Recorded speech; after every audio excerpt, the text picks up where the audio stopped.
तो guys, trading का एक ऐसा कॉन्सेप्ट जो आपको एज दे सकता है तो वो है मार्केट स्ट्रक्चर। अगर आपको ये समझ आ जाए कि मार्केट कैसे मूव करता है तो आप स्मार्ट मनी के साथ अलाइन होकर ट्रेड कर सकते हैं। आज के वीडियो में हम मार्केट स्ट्रक्चर को समझने जा रहे हैं स्मार्ट मनी कॉन्सेप्ट के पर्सपेक्टिव से। From basic to advance we'll cover it all. तो चलिए शुरू करते हैं। तो सबसे पहले बात करते हैं कि मार्केट स्ट्रक्चर क्या है।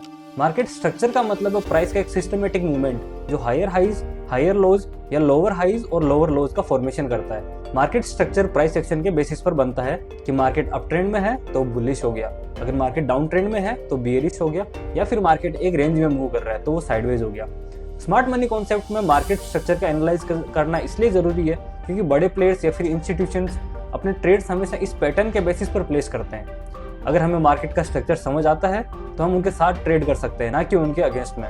अब बात करते हैं दो इंपॉर्टेंट कॉन्सेप्ट की जो स्मार्ट मनी कॉन्सेप्ट के कोर में है। तो पहला है ब्रेकआउट स्ट्रक्चर, जिसको हम बोलते हैं BOS। जब प्राइस अपने पिछले हाई या लो को तोड़ता है तो ये सिग्नल होता है कि ट्रेंड कंटिन्यू करेगा। एग्जांपल के तौर पे अगर प्राइस एक अप ट्रेंड में है और जो पिछला हायर हाई को तोड़ता है तो ये बुलिश कंटिन्यूएशन का सिग्नल है। वहीं सेकंड, चेंज ऑफ कैरेक्टर, जिसको हम कोच बोलते हैं। जब मार्केट अपने ट्रेंड को तोड़ता है और ऑपोजिट डायरेक्शन में मूव करने लगता है तो ये सिग्नल होता है कि ट्रेंड रिवर्स हो सकता है।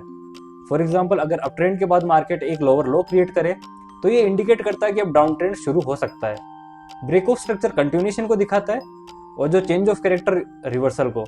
इन पैटर्न को समझना ट्रेडिंग के डिसीजन मेकिंग में बहुत मदद करता है। मार्केट स्ट्रक्चर को समझने के लिए हमें बुलिश और बेयरिश मार्केट स्ट्रक्चर का बीच का डिफरेंस क्लियर होना चाहिए। जो बुलिश मार्केट स्ट्रक्चर है इसके अंदर हायर हाइज और हायर लोज का फॉर्मेशन होता है। प्राइस हर डिप के बाद में ऊपर जाता है। फॉर एग्जाम्पल, अगर एक अप ट्रेंड में अगर प्राइस कंसिस्टेंटली नए हाइज बना रहा है और जो भी पुराने लोज है वो भी प्रीवियस लोज के ऊपर है तो ये एक बुलिश मार्केट है। वहीं बेयरिश मार्केट स्ट्रक्चर के अंदर अगर लोअर हाइज और लोअर लोज का फॉर्मेशन हो रहा है या फिर प्राइस हर रैली के बाद में नीचे गिरता है। फॉर एग्जाम्पल, एक डाउन ट्रेंड के अंदर अगर प्राइस नए लोज बना रहा है और हाइज प्रीवियस हाइज के नीचे है तो ये एक बेयरिश मार्केट है। अब बात करते हैं कैसे आप ट्रेंड आइडेंटिफाई कर सकते हैं। हायर हाइज और हायर लोज, जब प्राइस नए हाई और ऊपर का लो बनाता है तो ये अप ट्रेंड का सिग्नल है। एग्जाम्पल, एक स्टॉक अगर कंसिस्टेंटली ऊपर की तरफ मूव कर रहा है और करेक्शंस प्रीवियस लोज के नीचे नहीं जा रहे हैं तो वो अप ट्रेंड है। अब लोअर हाइज और लोअर लोज, जब प्राइस नए लोज और नीचे के हाई बनाता है तो ये डाउन ट्रेंड का सिग्नल है।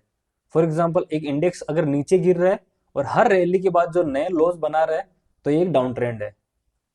अब की लेवल मार्क करना, इंपॉर्टेंट सपोर्ट और रेजिस्टेंस लेवल आइडेंटिफाई करें जो मार्केट का ट्रेंड को तोड़ने या कंटिन्यू करने के सिग्नल देते हैं। इन स्टेप्स को फॉलो करके आप आसानी से मार्केट के फ्लो के साथ ट्रेड कर सकते हैं। चलिए अब कुछ रियल लाइफ एग्जांपल्स देखते हैं और चार्ट के ऊपर। तो पहला है बुलिश मार्केट एग्जांपल। देखिए, इस चार्ट के अंदर प्राइस कंसिस्टेंटली हायर हाइज और हायर लोज बना रहा है। हर बार प्राइस डिप करता है, बायर्स एक्टिवेट होते हैं और प्राइस ऊपर ले जाते हैं। ये एक स्ट्रॉन्ग अप ट्रेंड का सिग्नल है। Second, bearish market example. इस चार्ट में प्राइस कंसिस्टेंटली लोअर हाइज या लोअर लोज बना रहा है। हर रैली के बाद सेलर्स एक्टिव होते हैं और प्राइस नीचे गिरा देते हैं। ये एक स्ट्रॉन्ग डाउन ट्रेंड का सिग्नल है। अब ब्रेक ऑफ स्ट्रक्चर का एग्जांपल, यहाँ देखिए, जब प्राइस पिछले हाई को तोड़ता है तो ये एक बुलिश कंटिन्यूएशन का सिग्नल देता है, और जहां पर अगर प्राइस अगर पिछले लो को तोड़ रहा है तो ये एक बेयरिश कंटिन्यूएशन का सिग्नल देता है। अब चेंज ऑफ कैरेक्टर, इस जगह प्राइस लोअर लो क्रिएट करता है अप ट्रेंड के बाद में कि जो डाउन ट्रेंड का शुरुआत का सिग्नल देता है, और यहाँ पर एक प्राइस हायर हाई क्रिएट करता है एक डाउन ट्रेंड के बाद में जो कि एक अप ट्रेंड के शुरुआत का सिग्नल देता है। कई बार ट्रेडर्स कुछ कॉमन गलतियां करते हैं और इन्हें अवॉइड करना बहुत जरूरी है। जो पहला है वो हायर टाइम फ्रेम को इग्नोर करना। सिर्फ लोअर टाइम फ्रेम्स देखने से आप गलत सिग्नल्स ले सकते हैं। हमेशा हायर टाइम फ्रेम का कॉन्टेक्स्ट समझना जरूरी है। सेकेंड है फेक ब्रेकआउट्स को आइडेंटिफाई ना करना। जब मार्केट एक इंपॉर्टेंट लेवल तोड़ता है लेकिन वापस उस रेंज के अंदर आ जाता है तो ये एक फेक ब्रेकआउट हो सकता है।